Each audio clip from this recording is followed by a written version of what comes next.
सरकार आसिया पूर्वरु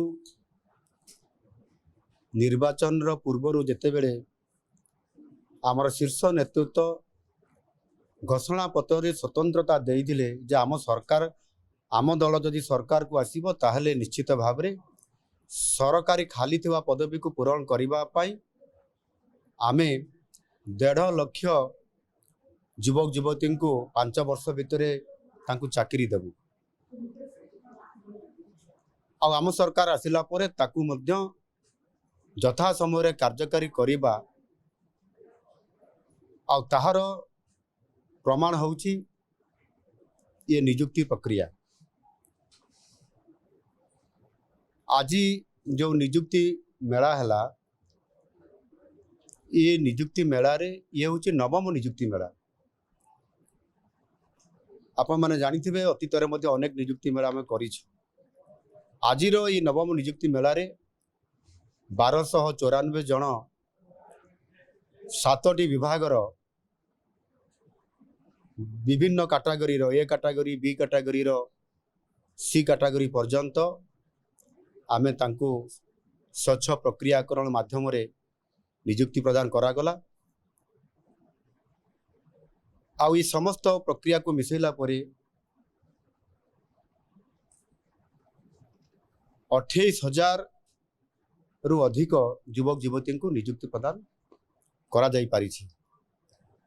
2 वर्ष भितर 65,000 सरकारी खाली पदवी पूरण हबो। आ से आधार रे आमे यह करुचु। ये जो आजिर जो 7टी विभाग थिला ता भितरु विद्यालय गणशिक्षा विभाग, स्वास्थ्य परिवार कल्याण, दक्षता विकास और वैषयिक शिक्षा, वाणिज्य परिवहन विभाग, पंचायत राज पानीय जल, अबकारी, समवायी और कर्मचारी राज्य बीमा विभाग एवं यह सहित मध्य जेहेतु सरकारी चाकरी करिबा समस्तंकर इच्छा थाए किंतु समस्तंकर भाग्य रे जुटी न थाए। एणु 2% सीमित भितर सरकारी चाकरी बहुत कठिन काम का भाग्य रे एवं को परिश्रम से पाइबो।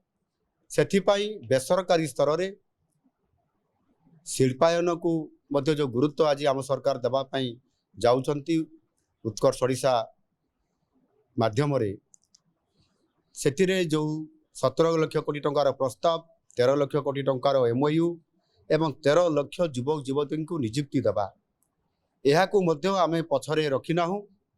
सेथिपाई गत किछि दिन पूर्वरु आमे खोर्धारे, कलिंगनगर रे, ढेंकानाल रे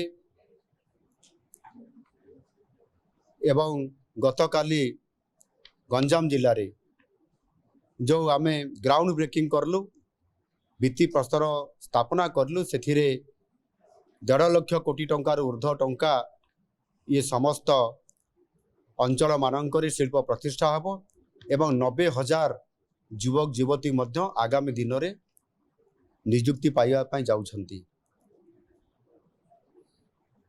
परवर्ती पर्याय रे यह को कार्यक्रम पर्यायक्रम करा जिवो एवं जो आज दिन में जो युवक युवती माने जो आशा बांधी छंती एवं जो माने सरकारी चाकरी करिया पई मध्य आशा हरई देइथिले आज से माने पुनरुत्साह होकरी ये कार्यक्रम रे शामिल होइछंती एवं से मध्य बयस जदि इंटरव्यू देवार समय पार हो जाउची तापरे मध्य ताकू आमे 32 रु 42 वर्ष पर्यंत सुजोग देवार सुजोग आज तांको पाई मध्य आमे सृष्टि करिछु।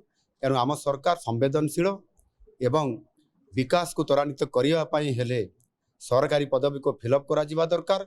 बजेट को संपूर्ण भाव में पूर्णांग मात्रा रे खर्च करिया पाई हेले मध्य मैन पावर आवश्यकता अछि। ये समस्त को गुरुत्व आरोप करिकरी आज आम सरकार निरंतर भाव में काम करुछंती। आगामी दिन में मध्य ये नियुक्ति प्रक्रिया को आहरी स्वतंत्रता देवा सहित स्वच्छता बजाई रखी निश्चित भाव में आम ओडिशार युवक युवती मान को न्याय प्रदान देवारे गुरुत्वपूर्ण भूमिका ग्रहण करिवे।